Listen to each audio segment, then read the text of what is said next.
তো আজকে হচ্ছে পুরোই ফাঁকা, সবাই চলে গেছে। এটা হচ্ছে ডাইনিং হল। আমাকে বললো এখান থেকে খেয়ে নিতে, স্যার যে ছিলেন। তো এই হচ্ছে ডাইনিং প্লেস।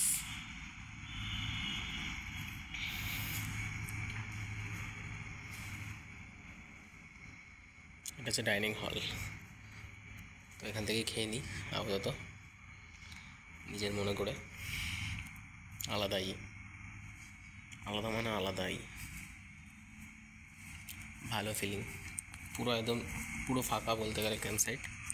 কয়েকজন মাত্র আছে, মানে আমার মতো কেউ নেই যারা ক্যাম্প করতে এসে, তো সেরকম কাউকেই দেখতে পারলাম না এখনো পর্যন্ত। যারা এখানকার মেনটেনেন্স করে তারা আছে। তো অনেকটা কার্সিকের মতো অভিজ্ঞতা হচ্ছে, কিন্তু কার্সিকের মতো হবে না, কারণ এখানে পুরো একদম সব আলোকিত জায়গা। আমাকে একজন বললো রেস্টিতে শুয়ে যেতে, এখানে পাখা আছে, পাখা চলছে সারা রাত। তো সেটাই করবো ভাবছি।